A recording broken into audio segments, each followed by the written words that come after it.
Hey friends, Jim here. So, I love board games, and I was thinking I was going to 3D print a dice tower.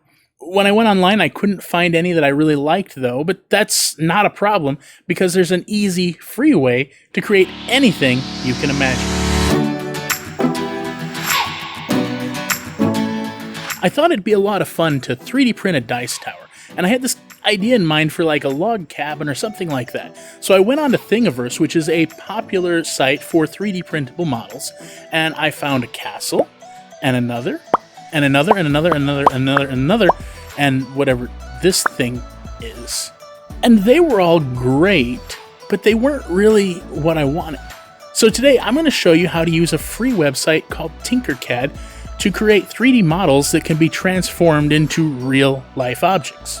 Here's the plan. Today we're going to learn how to create 3D models using Tinkercad.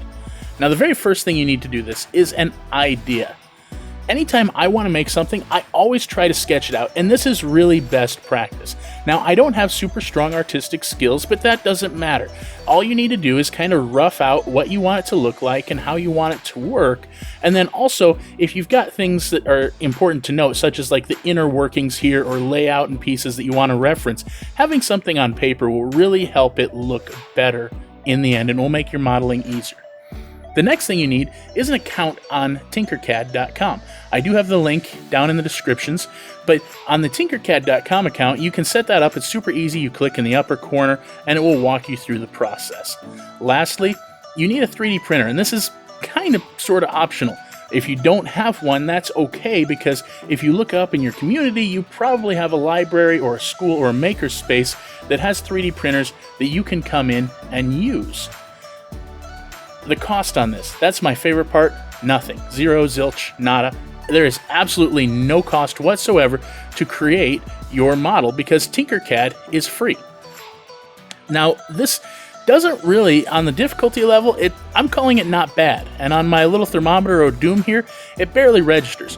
The reason I'm giving it that level is because you do need some basic computer skills to be able to do this. But if you have that, you should be able to follow along and create something really cool really easily. Now, I'm going to use Tinkercad to 3D print a dice tower, but you could use this to design, model, and create anything. I'd love to hear your ideas on what it's good for down in the comments. In the meantime, let's get started with this project.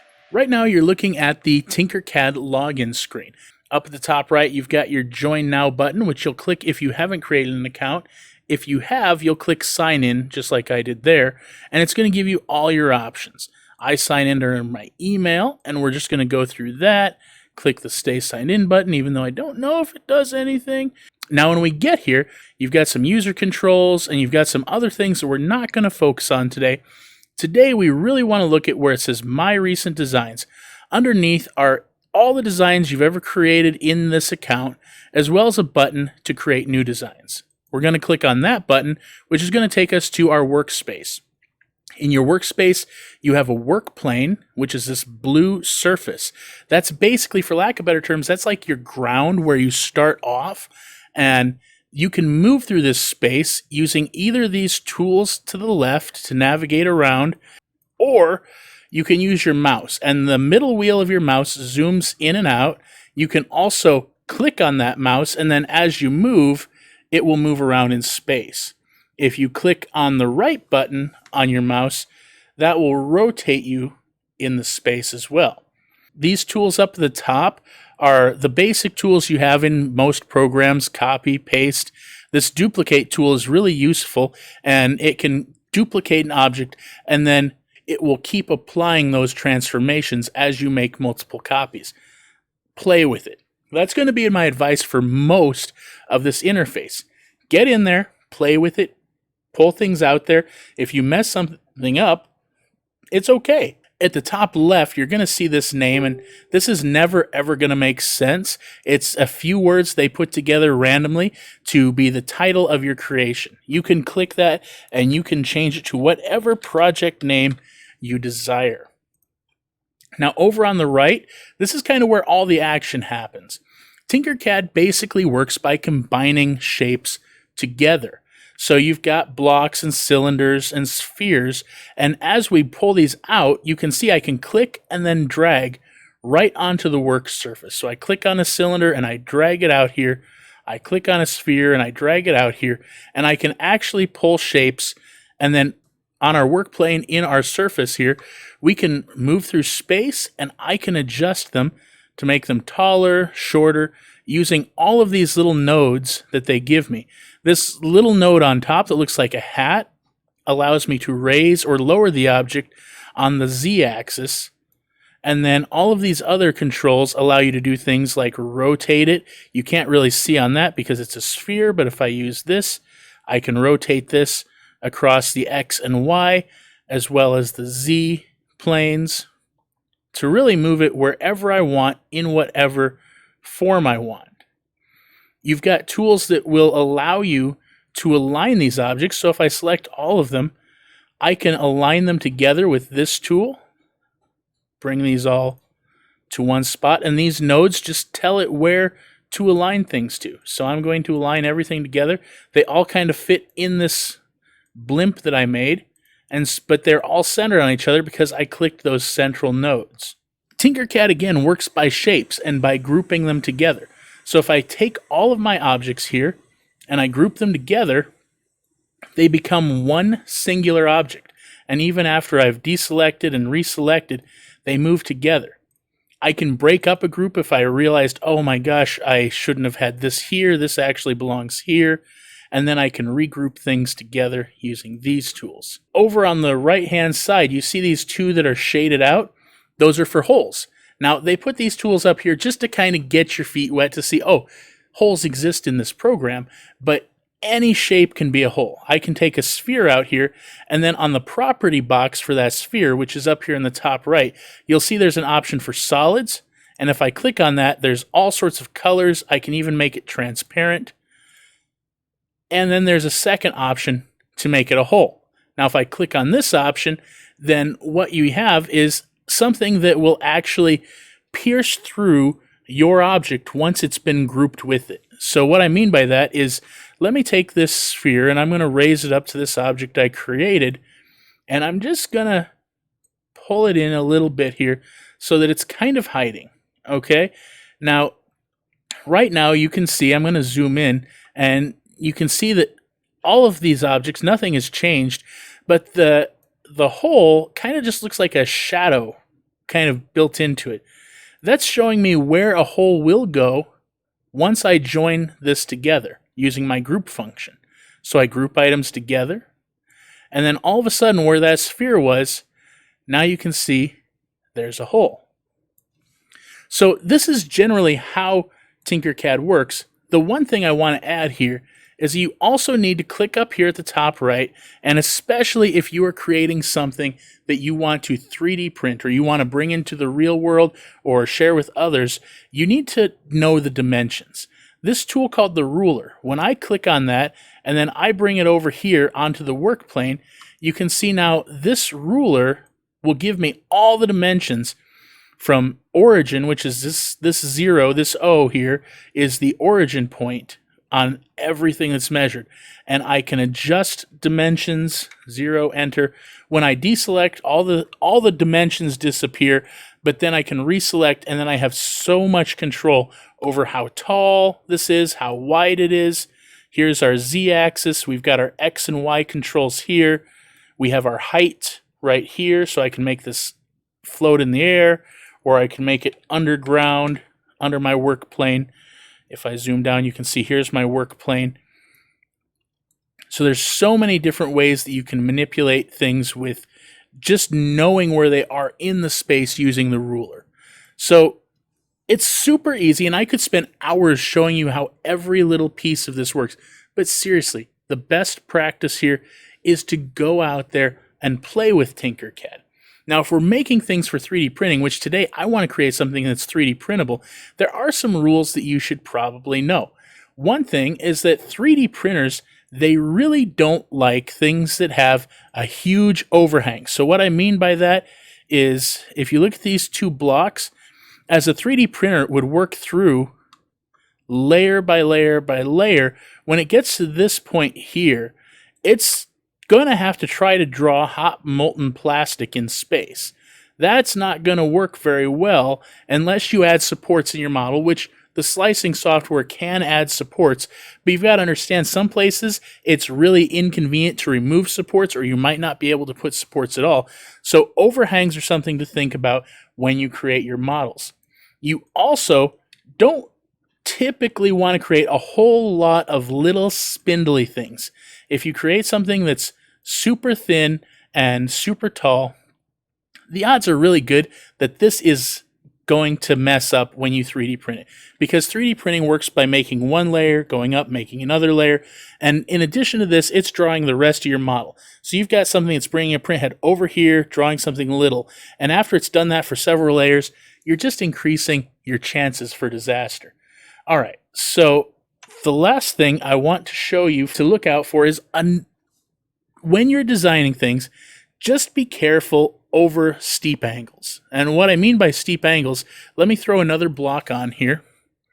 I'm going to raise this up, and we're going to rotate it using this little rotation tool. Okay, so now in theory, this should actually print okay on this side because that's not too steep. But remember, again, 3D printers work by printing one layer, then printing another layer on top of it, another layer on top. Just like printing overhangs is difficult, if you print something that's got a very steep angle, and, you know, generally speaking, more than 45 or 50 degrees from straight up, is going to be where you start to see some difficulties in printing. Now, if you know your printer and your tolerances, you can usually get some pretty, maybe a 22 degree surface rise, and you might survive that, but it is going to be something that is challenging. So those are some thoughts that I want you to keep in mind as you're designing things to be 3D printed. I'm actually going to show you a time lapse of the process I used to create my log cabin dice tower.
Behold the power of Tinkercad. That looks really, really neat. And it's everything I wanted. I said I wanted a log cabin, and I wanted something where dice can go in the chimney and come out the front door, and that's exactly what I was able to create by making a plan in advance. You can see I put some decorations on there, some windows, I made a shake shingle roof. The top actually comes off, the roof comes off, because while I was designing it, I thought, well, maybe 1 or 2 dice going down the chimney at a time is great, but what if you want to throw a whole bunch of dice in there at once? So I made the roof a separate piece, and you can see how this works just like I put it in the plan. The dice will come down here, bounce off that, and then come off the bottom and out. It looks really great. Now, my goal was to 3D print this, and so I had to think about the design process for 3D printing as I was designing it. And that's something you always want to keep in your mind when you're modeling. How am I going to use this model? Is it just for fun? Am I trying to recreate something? Is it going to be 3D printed? So I did create this for 3D printing, and I'm sure you want to see the final product. So let's do another time lapse so you can see that getting printed.